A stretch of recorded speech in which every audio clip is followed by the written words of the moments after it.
সময়টা ভাদ্রের আর স্থানটা তারাপীঠ। যখন এই দুটোর মেল হয় তখন আমরা ভক্ত আর ভক্তির একটা অন্যতম নিদর্শন চোখে দেখি, সেটা মুখে প্রকাশ করা যায় না। তাই চলো একসাথেই দেখি এই তারাপীঠে কৌশিকী অমাবস্যায় কি কি হয়। অনেকদিন ধরেই তোমাদের জন্য ভিডিও আনতে পারছিলাম না, তাই জন্য একটু সরি। আর নিজের কিছু কাজের জন্য একটু ব্যস্ত ছিলাম, সেই জন্য ভিডিও দেওয়া হচ্ছিল না। টুকটাক রিলি যা পোস্ট করছিলাম। তাই এই কৌশিকী অমাবস্যায় আমি গেছিলাম তারাপীঠে। আর তারাপীঠে আমি তো প্রায় যাই, তাই ভাবলাম এই কৌশিকী অমাবস্যায় তারাপীঠে আমার সাথে কি কি হলো সেইগুলোর বিষয় একটু তোমাদের সাথে শেয়ার করি। তারাপীঠ হচ্ছে আমার কাছে খুবই ভালোবাসার জায়গা, একটা পবিত্র জায়গা। তারাপীঠে আমার যেতে খুবই ভালো লাগে। ওই জন্য তারাপীঠের ইনসিডেন্টগুলো, তারাপীঠের মোমেন্ট। দাঁড়া তো, এত ফাও বকিস না তো, শুধু ফাও বকে এটা। দেখো ভাই, তারাপীঠে এই কৌশিকী অমাবস্যায় কিছু ইনসিডেন্ট হয়েছে, একটা ছোট্ট ভিডিও তোমাদের সাথে শেয়ার করছি। মানে গেছিলাম কৌশিকী অমাবস্যায়, প্রায় যাই, ওই জন্য তোমাদের সাথে একটা ছোট ইনসিডেন্ট, কিছু মোমেন্ট, ভালো মোমেন্ট একটু শেয়ার করে নিচ্ছি। সো টাইম না ওয়েস্ট করে চ্যানেলটাকে সাবস্ক্রাইব করে নিয়ে যারা নতুন এসছো, আর যারা পুরনো আছো তারা একটু শেয়ার করে দাও। ভিডিওটা দেখো, ছোট ভিডিও, ভাল লাগবে। ফাও কেন বকিস? তোর ফাও বকার তো এখানে কেউ শুনবে না। আর পায়ে পায়ে হাঁটতে হাঁটতে চলে এলাম নৈহাটি স্টেশনে। আর নৈহাটি স্টেশন থেকে যেতে হবে কোথায় সেটা তো জানো। তা চলো আর কথা না বাড়িয়ে চলো যাই।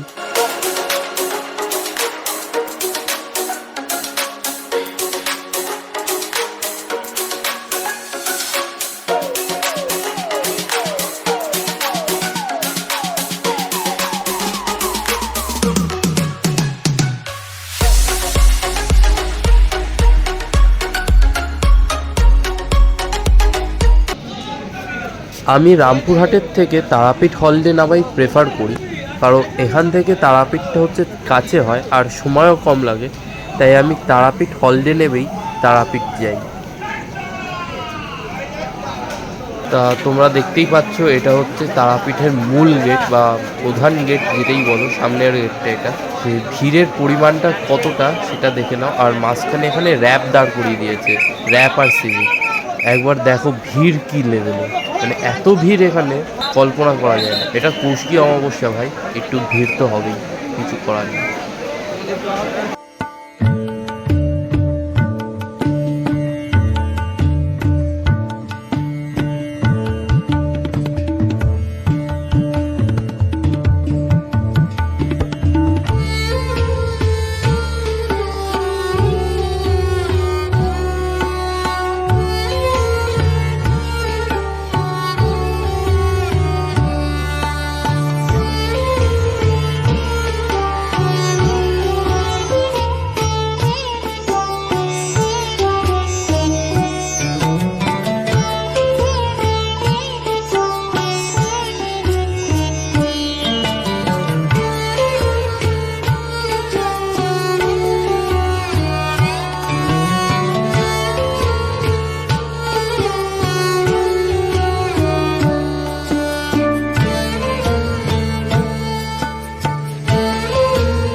কৌশিকী অমাবস্যার এই দিনটায়, আগের দিন বলো কি কৌশিকী অমাবস্যার পরের দিন, তারাপীঠে হেঁটে কোথাও যাওয়া মানে একটা বিরাট ঝক্কি। কারণ এখানে ভিড় হয় প্রচণ্ড, আর সেই ভিড় ঠেলে এগোতে গেলে লাগে মনের জোর আর গায়ের জোর, দুটোই।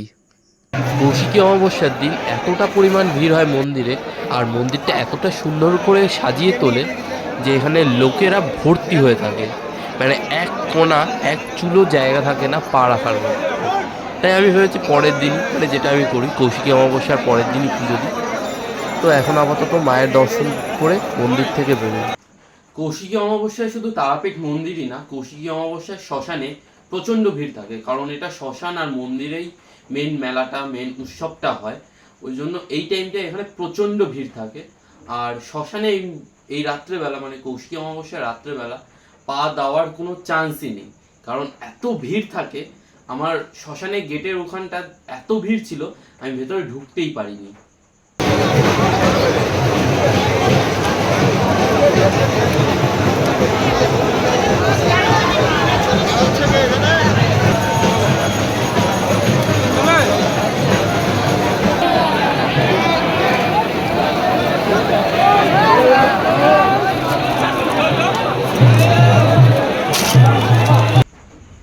রাত্রেবেলা তো আর শ্মশানে যেতে পারিনি, তাই এখন যাচ্ছি শ্মশানে। একবার শ্মশানটাও ঘুরে নেব আর মায়ের চরণের ওখানটাও একটু প্রণাম করে আসবো। কারণ মন্দিরে যাওয়ার পর বা মন্দিরে যাওয়ার আগে একবার মায়ের চরণটা একবার দর্শন করে আসতে হয়।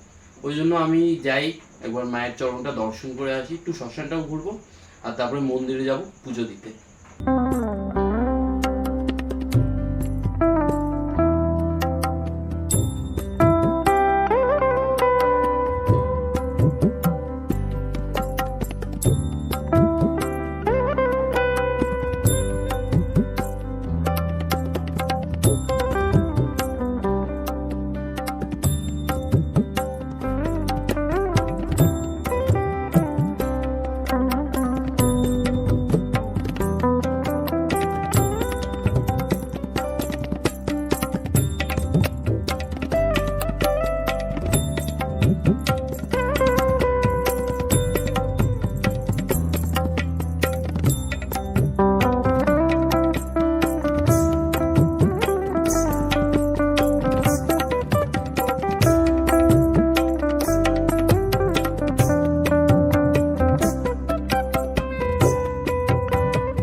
আমার সাথে এই ঘটনাটা আগেরবার হয়েছিল, তখন আমি ভিডিও করতে পারিনি, যেহেতু এটা আমার সাথে হয়েছিল তখন আমার কাছে কিছু করার ছিল না।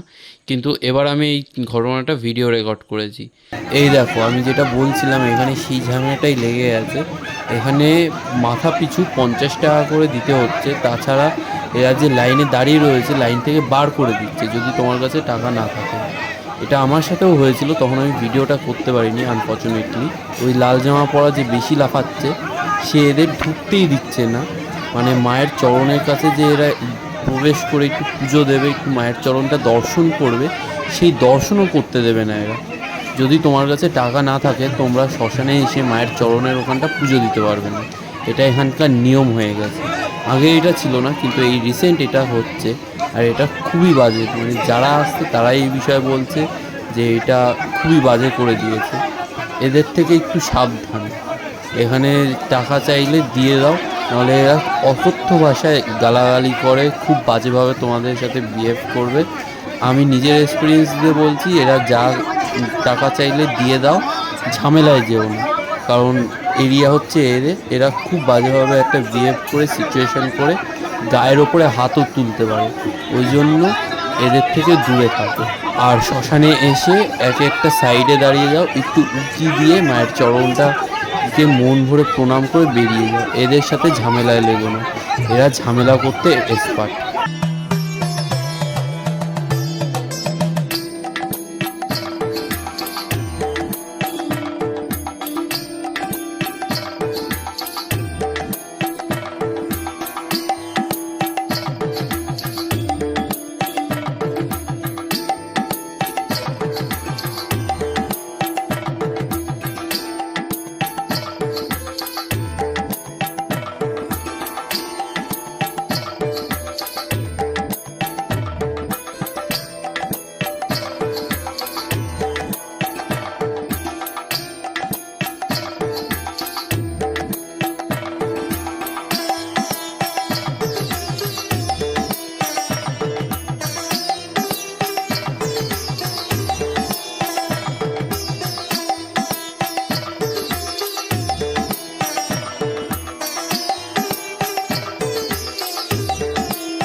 এতক্ষণ ঘোরাঘুরির পর এবার মেন কাজে আসি, মায়ের কাছে পুজো দিই।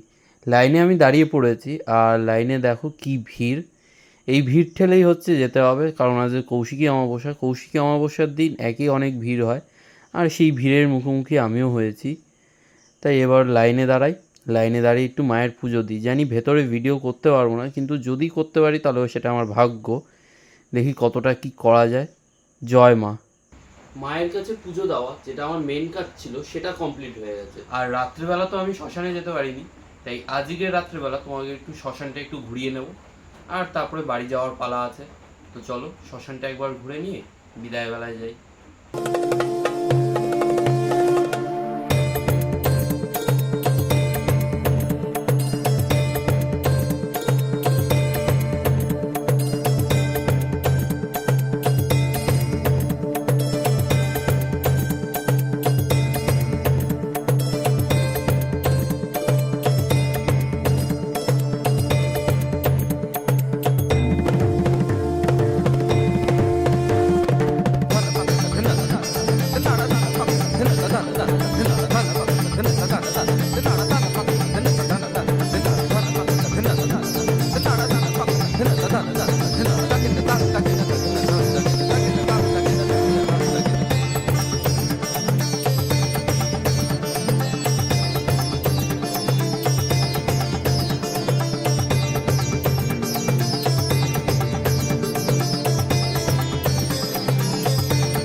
ভিডিওটা ছিল এই পর্যন্ত। ভিডিওটা যদি ভালো লাগে একটা লাইক কমেন্ট সাবস্ক্রাইব অবশ্যই করবেন।